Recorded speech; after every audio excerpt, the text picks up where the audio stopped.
Olá, meus amigos, minhas amigas, vocês que nos assistem aqui nesses super vídeos com dicas de preparação para a sua prova no concurso público, em especial vocês, o meu público do Exame da Ordem. Estamos aqui para darmos continuidade nas nossas dicas sobre contribuições especiais. Quando eu comecei essas super dicas, eu falei que iam ser 8, vão ser quase 15, nesse nosso módulo Tributos Parte 1, em que eu venho batendo um papo com você sobre taxa, contribuição de melhoria, empréstimo compulsório e contribuições especiais. Já a parte 10. Eu quero bater um papo com você, continuando o que a gente começou nas dicas passadas, na parte 9, sobre contribuições especiais. Eu disse a vocês, Jonathan, joga aqui no quadro para a minha galera, que as contribuições especiais são de 4 espécies: contribuições sociais, contribuições profissionais, contribuições de intervenção no domínio econômico, as famosas CIDAs, e as contribuições de iluminação pública, as CIPs. Vamos bater um papo, pode deixar assim, sobre uma teoria geral aqui das contribuições especiais. Vamos falar de algumas regrinhas básicas sobre tipo de lançamento, competência, imunidades, princípios, algumas coisinhas importantes para a prova, tá legal? Primeiro ponto, como a gente viu na aula passada, de quem é a competência para se instituir contribuição especial? A competência da União. Só tem 2 exceções, ok? A primeira delas está bem visível aqui no quadro, contribuição de iluminação pública. Recorde-se que iluminação pública é uma atividade que é ligada ao urbanismo, à urbanização de uma cidade. Urbanizar uma área rústica, uma área rurígena, rural, é transformar essa área numa área que é desenvolvida infraestruturalmente para suprir as necessidades básicas daquela população que coabita naquele local. Urbanizar, trazer o desenvolvimento convertendo a ruris em urbe. O urbanismo envolve a iluminação pública, a rede de posteamento e de iluminação. E a quem incumbe o urbanismo? Aos municípios. A iluminação pública é atividade municipal. Também eu poderia enquadrar a iluminação pública como de competência dos municípios por reconhecer na rede de iluminação pública um serviço de interesse local. A gente sabe que a Constituição da República ela diz que compete aos municípios executarem os serviços de interesse local. Artigo 30 da Constituição. Assim como a Constituição diz que compete aos municípios executarem a política urbana. Artigo 182. Então, a iluminação pública é atividade municipal. Logo, quem vai cobrar uma contribuição que custeia a iluminação pública? Quem tem que dar a iluminação pública, é óbvio. Então, são os municípios que vão ter a competência, que terão a competência para instituírem a contribuição de iluminação pública, a famosa CIP. Bom, municípios e Distrito Federal, né? Afinal, o DF não é dividido em município, ele cumula isso. Então, o artigo 149, dígito A maiúsculo, 149A, traz a competência dos municípios e do DF. É a primeira quebra de regra da competência exclusiva da União. Segunda, os municípios, os estados, o Distrito Federal, eles devem instituir um regime próprio, um regime especial, um regime próprio para o servidor público efetivo de previdência social. O RPPS, o regime próprio de previdência social. O artigo 149, parágrafo 1º, determina, né, inclusive depois da emenda 41, isso ficou obrigado.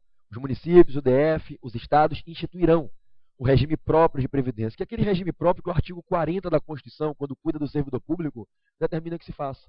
Se os municípios, os estados e o Distrito Federal organizarem um regime próprio de previdência para os seus servidores, servidores públicos efetivos, aqueles que com certeza você presume passaram sua vida na administração, já alcançaram a efetividade, esses servidores públicos efetivos, municipais, estaduais, distritais, pagarão contribuição previdenciária para quem?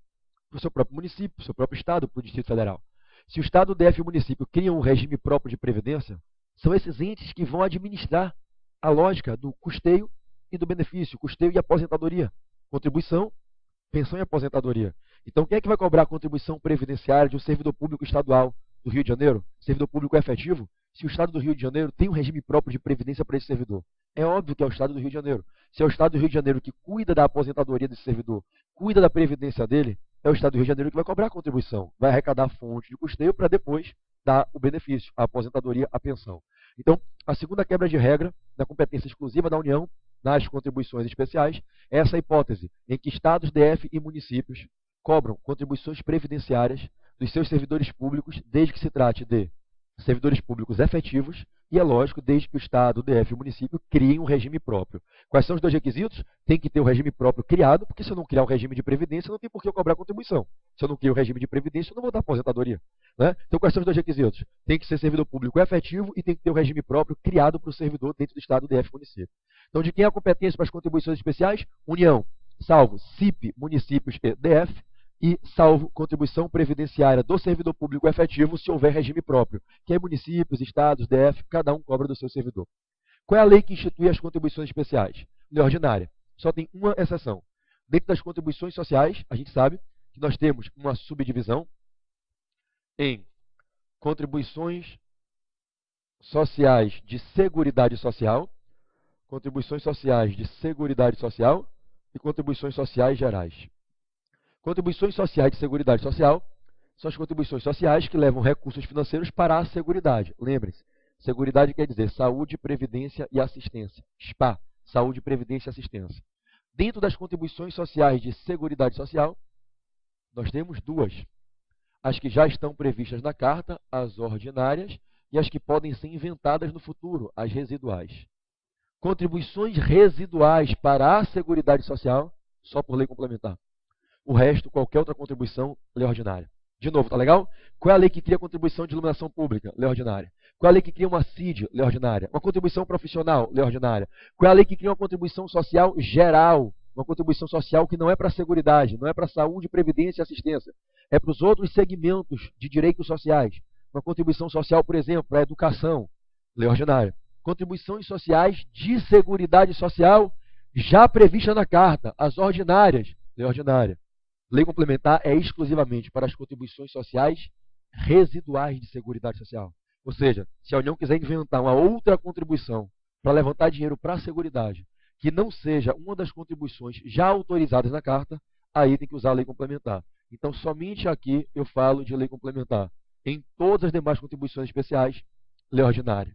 Logo, medida provisória pode criar contribuição especial se houver relevância e urgência? Pode. Só não pode criar uma contribuição residual para a seguridade social, porque aí é de lei complementar, não cabe medida provisória. Princípio da anterioridade. Como é que fica a criação ou majoração de uma contribuição especial?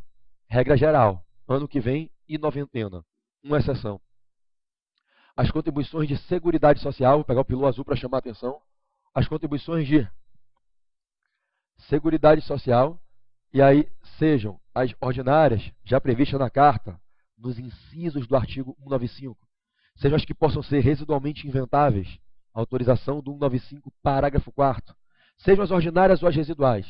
É contribuição social de seguridade social, só noventena. Então, se eu crio ou majoro uma nova fonte de custeio para a seguridade, crio ou majoro uma contribuição social de seguridade, crio uma residual ou majoro uma ordinária que já existe, só noventena. Não tem que esperar virar o ano.